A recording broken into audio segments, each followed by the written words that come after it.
citoyenne internationale de l'Autriche. Et je donne la parole à son Excellence Arnoldo Ricardo André Tinoco, ministre des Affaires étrangères et du culte du Costa Rica.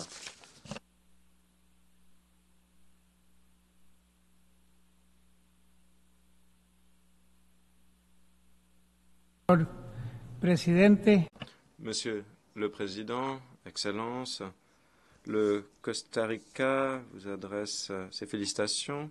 Suite à votre élection à la tête de l'Assemblée générale, nous réaffirmons notre engagement à avancer vers un monde plus pacifique, juste, durable et inclusif.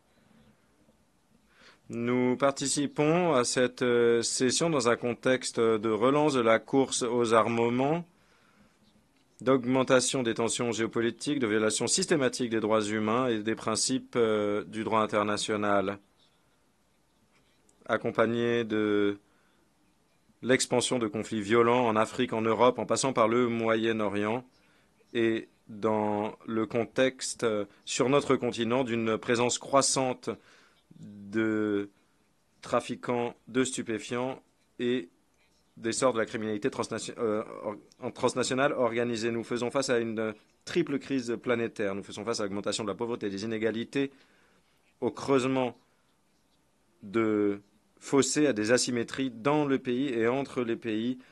Et dans le même temps, nos ripostes collectives continuent d'être timides, tardives et insuffisantes. Aucun de ces défis ne peut être relevé par un État seul ni par un groupe d'États. Il n'y a que par le multilatéralisme axé sur la coopération que nous serons en mesure de faire face à ces défis et de les surmonter. J'aimerais vous livrer 4 réflexions sur le multilatéralisme. D'abord, concernant la démocratie, l'état de droit et le respect des droits humains. Il s'agit d'autant de piliers pour un fonctionnement efficace du système multilatéral. La démocratie est un système politique qui englobe tout le monde. Dans la démocratie, chaque voix trouve un écho et chaque personne trouve sa place. C'est l'expression naturelle de l'état de droit. Le Venezuela ne peut pas être considéré comme une démocratie.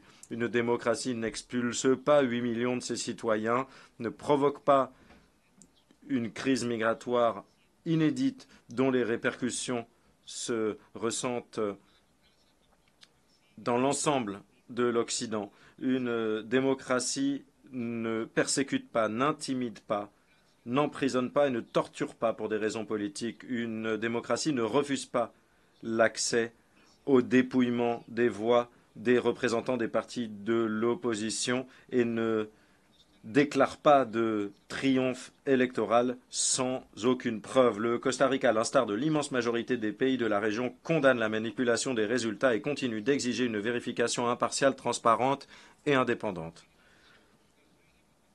Vérification que le régime vénézuélien se refuse à faire.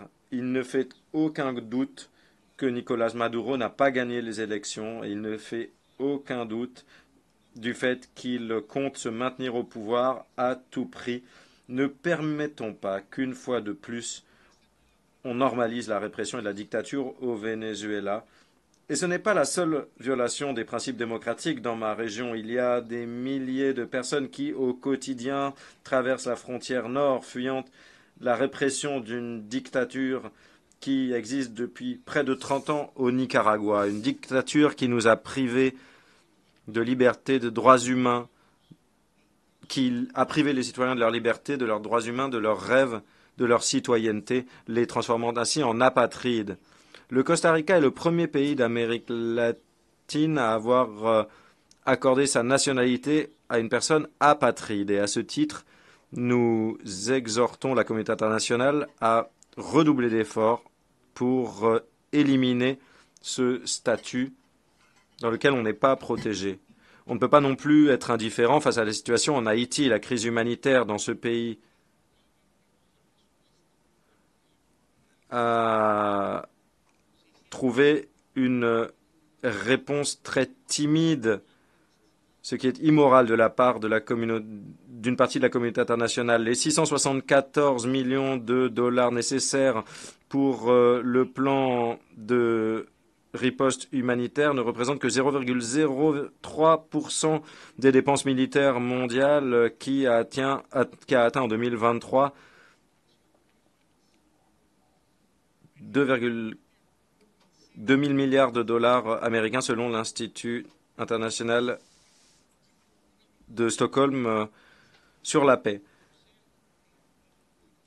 C'est une infime goutte d'espoir dans un océan de militarisation. Monsieur le Président, la violence et la criminalité ont augmenté de manière alarmante dans le monde et l'Amérique latine et les Caraïbes n'y font pas exception. Les réseaux criminels se sont renforcés. Il s'agit d'un phénomène complexe qui dépasse les frontières nationales. Ces organisations qui se livrent à des activités illicites comme le trafic de stupéfiants, la traite de personnes et la contrebande d'armes et de munitions ont trouvé dans la région un terreau fertile pour se développer, que ce soit grâce à la corruption, au manque d'opportunités pour les jeunes ou en raison de l'insuffisance de forces de police pour les contrer.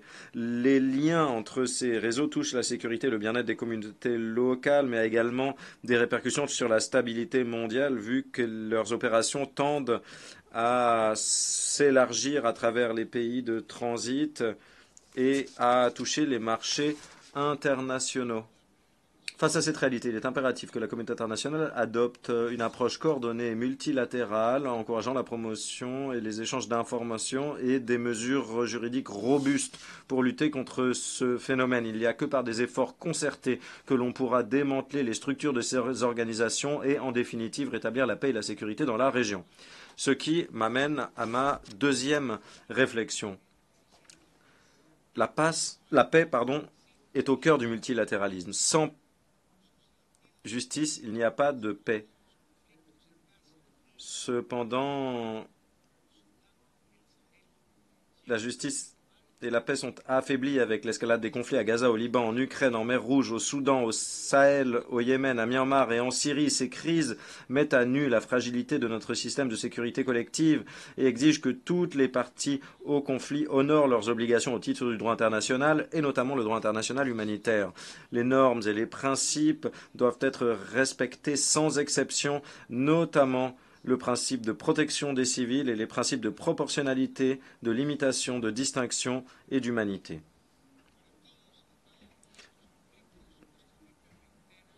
S'agissant de chacun de ces conflits, le Costa Rica relance son appel à l'attention de toutes les parties au cessez-le-feu immédiat et inconditionnel, à la garantie d'un accès sûr, sans entrave et durable de l'aide humanitaire, à la libération des prisonniers et des otages et au retrait des troupes des zones touchées et enfin la désescalade des tensions.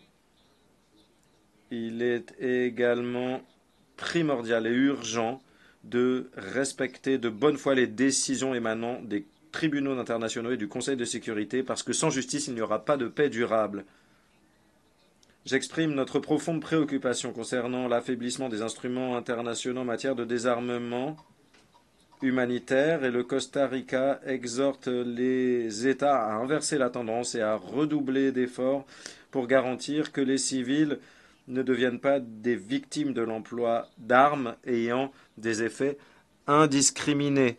Nous exhortons à éviter l'emploi d'armes explosives dans les zones densément peuplées ou à proximité. Nous invitons tous les États à participer à la conférence internationale à venir sur les conséquences humanitaires de l'emploi d'armes explosives dans les zones peuplées qui se tiendra en juillet de l'année prochaine à San José. Mais il faut aller encore plus loin. Le Costa Rica appelle à trouver un consensus sur les cadres de gouvernance de l'intelligence artificielle dans les domaines militaires et civils. Ces cadres doivent réglementer les systèmes autonomes qui fonctionnent sans intervention humaine. Le pacte numérique mondial adopté récemment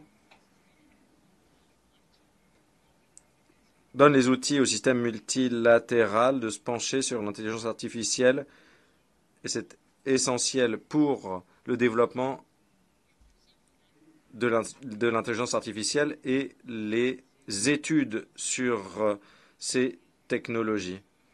Troisième point, le Costa Rica estime que l'architecture financière internationale court le risque imminent de devenir obsolète pour faire face aux défis actuels et à venir. C'est pourquoi nous lançons un appel énergique à faire en sorte que le système financier international soit transparent, inclusif et durable. Nous exigeons une architecture financière à la hauteur des besoins qui ne perpétue pas les inégalités mondiales et qui réponde aux besoins en matière d'accès au financement. Financement qui doit être suffisant et à des conditions favorables, des mécanismes efficaces d'atténuation de la dette pour les pays en développement. Le Costa Rica salue les efforts consentis par certaines institutions financières internationales pour mettre en adéquation leur processus avec les engagements en matière de transformation et nous exhortons les États qui font partie des conseils d'administration des grandes institutions financières internationales à privilégier cette réforme qu'on ne peut pas repousser. Nous préconisons